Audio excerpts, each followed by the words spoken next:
Assalamualaikum warahmatullahi wabarakatuh. Waalaikumsalam warahmatullahi wabarakatuh. Baik, selamat pagi anak-anak. Bagaimana kabarnya hari ini? Pagi Bu. Alhamdulillah baik. Alhamdulillah, semoga kalian semua tetap dalam keadaan sehat ya.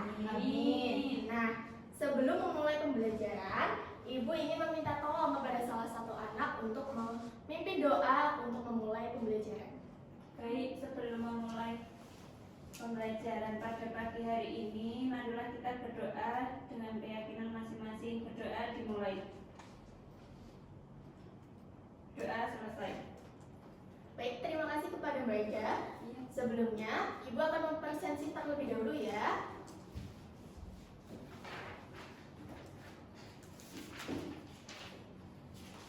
Mbak Areta, Hadir Bu. Mbak Ida, Hadir. Mbak Lutfita, Hadir Bu. hadir semua ya, Alhamdulillah. Alhamdulillah. Nah, sebelumnya pada pertemuan kemarin kita membahas mengenai teks laporan hasil observasi. Kemudian untuk pertemuan kali ini kita akan melanjutkan bagaimana sih langkah-langkah menyusun teks laporan hasil observasi. Nah, dari kalian masih membawa teks laporan hasil observasi yang kemarin Ibu bagikan? Masih, Bu. Ya, baik. Ibu ingin tanya nih, apa saja sih isi di dalam teks laporan hasil observasi tersebut? Saya Bu. Ya, silakan Mbak Lutfita. Ya, isi dari teks LHO berisi mengenai deskripsi bendi, kemudian penggunaan bendi, keberadaan bendi dalam konteks sosial dan budaya, kemudian yang keempat ada kondisi dan perawatan bendi, persepsi masyarakat terhadap bendi, dan juga saran. Iya, baik.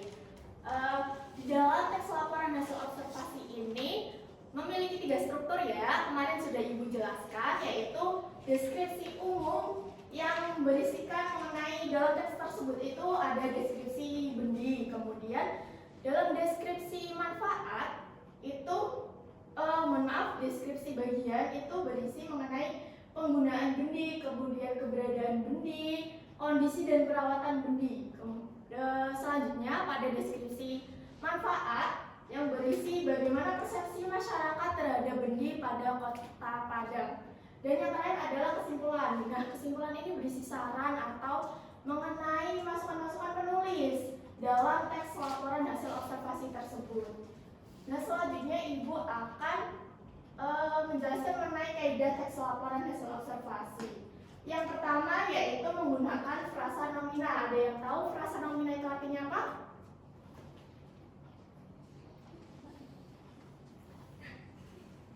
Saya dulu. Ya, Kata benda. Ya. Nah, frasa nomina itu kata benda, kemudian diikuti sebagai penjenis atau pendeskripsian. Kemudian yang kedua menggunakan verba. Verba yaitu Kata kerja. ya, pintar ya.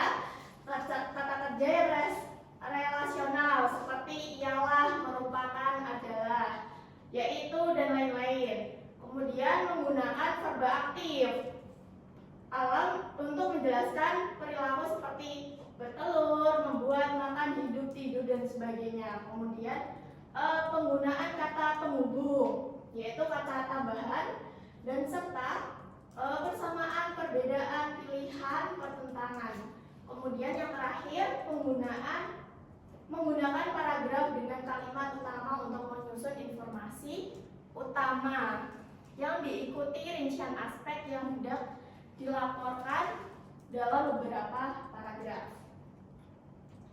Yang selanjutnya mengenai apa saja hal penting yang perlu diperhatikan dalam menulis teks laporan hasil observasi.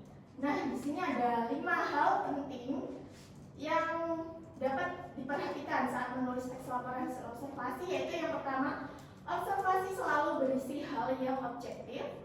Kemudian yang kedua, penulisan harus spesifik.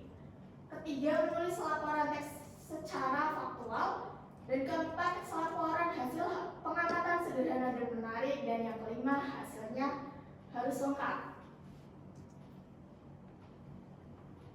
Baik, sampai sini apakah ada pertanyaan? Belum Bu. Belum ya, masih paham ya?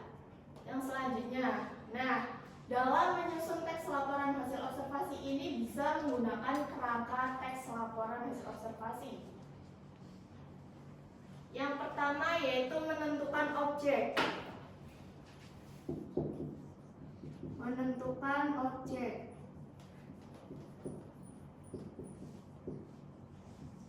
Objek di sini bisa kalian tentukan sesuai dengan hasil pengamatan yang akan kalian bahas. Banyak ya, seperti beberapa kendaraan, seperti makhluk hidup maupun benda mati lainnya. Kemudian yang kedua, menyusun panduan observasi.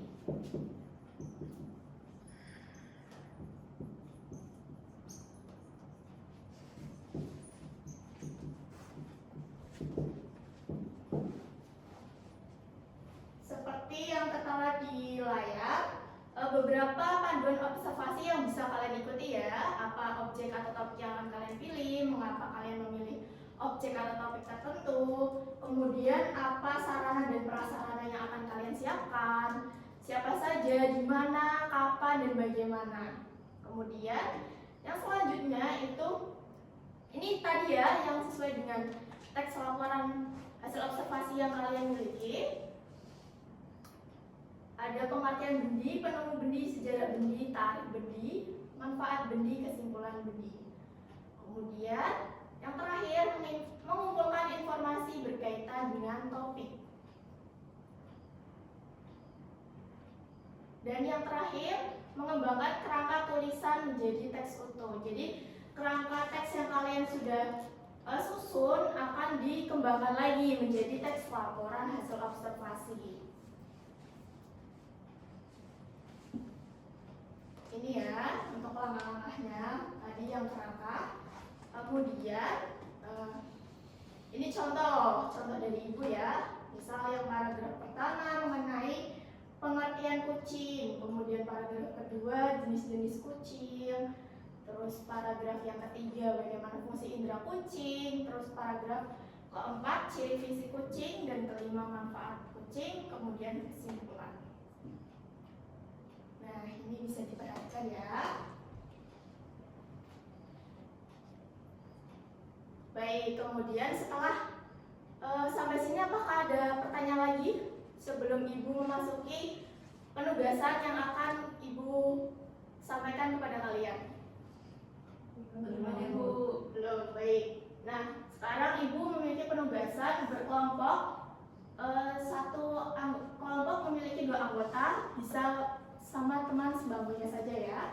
Nah, kalian bisa menulis teks laporan hasil observasi menyesuaikan dengan kerangka tadi. Kerangka menyusun teks laporan hasil observasi. Kemudian tentukan objeknya apa saja, di mana, kapan, siapa, bagaimana. Nah, ibu ingin mengulas lagi nih. Tadi apa saja hal yang perlu diperhatikan dalam menulis teks laporan hasil observasi?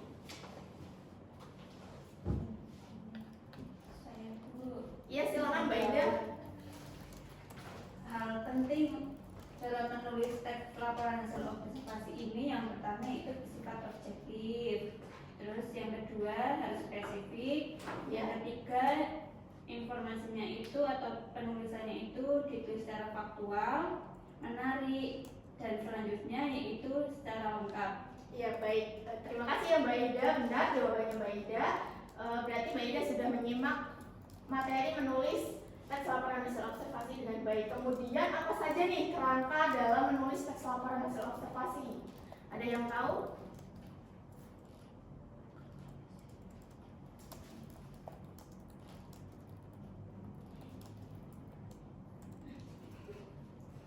Saya Bu. Ya baik. Yang pertama ada menentukan objek atau topik yang ditulis. Ya. Yang kedua menyusun panduan observasi. Yang Ya. ketiga mengumpulkan informasi yang berkaitan dengan topik tersebut tadi. Terus yang keempat menyusun kerangka. Yang kelima menyusun tulisan berdasarkan kerangka yang sudah dibuat tadi. Ya baik.